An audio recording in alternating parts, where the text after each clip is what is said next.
you came under some fire when you said that Vladimir Putin's very smart.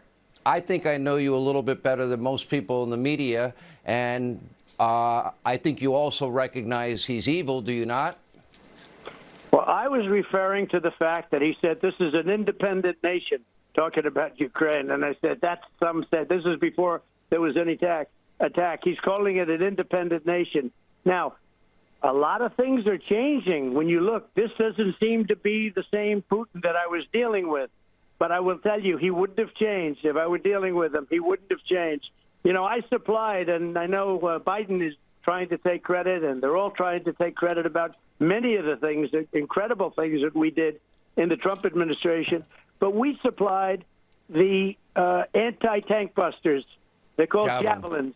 Yeah. And without them, you wouldn't have anything like what's happening. I mean, they're knocking out the tanks one after another after another. Let me go back then to the issue of the criticism, because I've known you well over 25 years. And when you got criticized for saying that Vladimir Putin is smart, we've had many conversations. And you've often quoted to me Sun Tzu, The Art of War. Keep your friends close and your enemies closer.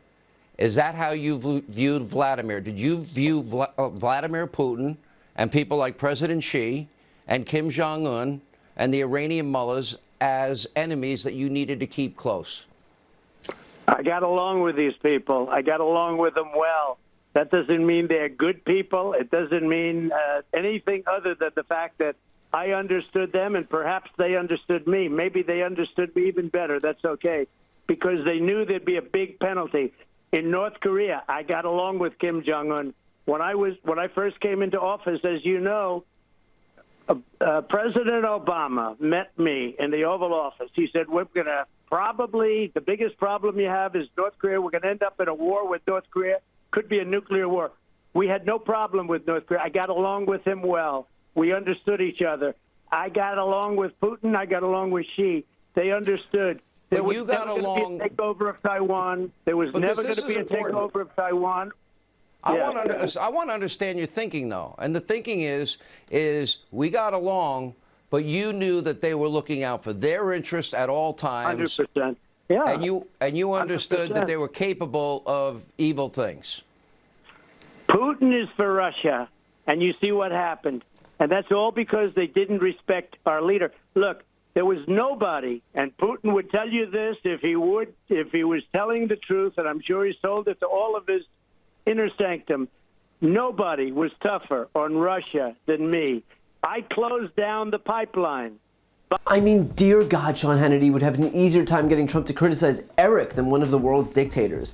The guy tries over and over and over to almost a comical degree, and still Donald Trump is so deluded and self-important that all he can manage to do is brag about how well he gets along with those dictators.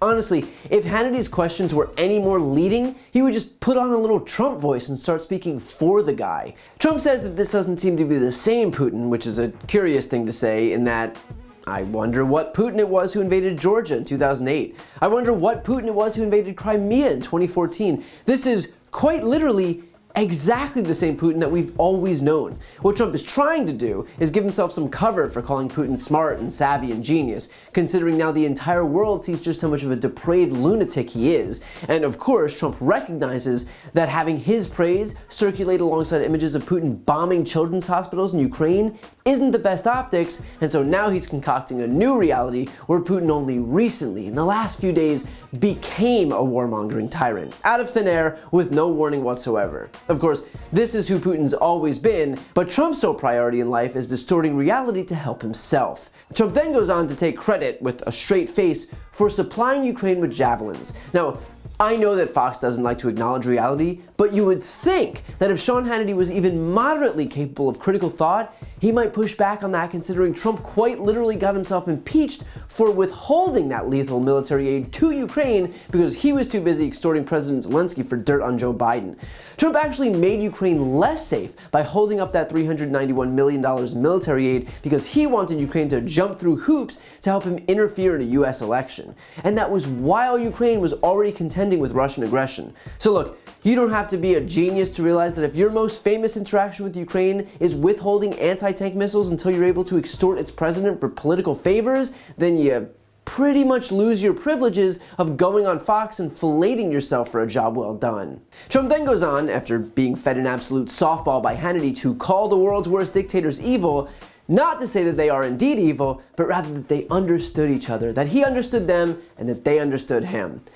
You would think, if your goal was not to be viewed as an autocrat, that if you were asked your opinion on other autocrats, that the talking point probably isn't to start explaining all of the ways that you're able to connect with each other. Just, you know, for starters. And finally, Trump finishes off by explaining that no one was tougher on Russia than he was, which is a degree of gaslighting that will give you whiplash. Trump loves to surface the claim that Putin didn't invade any countries while he was president.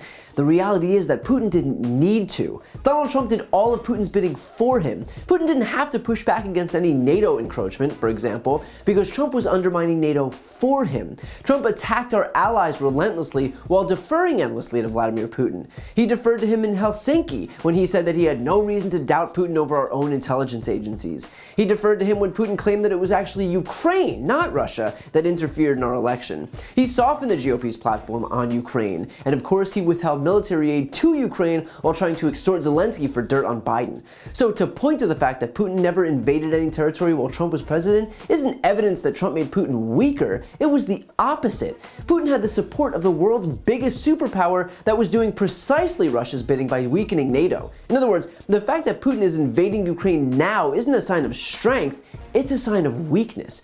It's proof that he has no other choice. He's no longer got any useful idiots carrying water for him, and so his only option left was a desperate show of force. So look, Trump can try to rewrite history all he wants, but it doesn't change the fact that he helped set the stage for this Russian invasion by kowtowing to Vladimir Putin.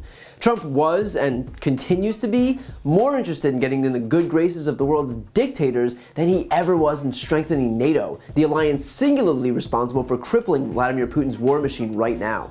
Trump isn't some autocrat whisperer, he is an autocrat. And if you are rightfully unnerved by what you're seeing Putin do in Ukraine, then I hope you can recognize the similar threat that Donald Trump poses right here in the United States.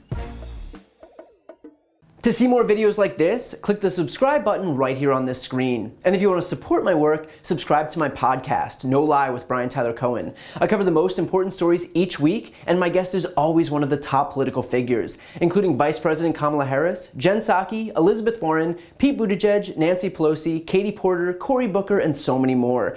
The podcast link is also right here on this screen, so give it a listen and subscribe on Apple Podcasts, Spotify, or wherever you listen to podcasts.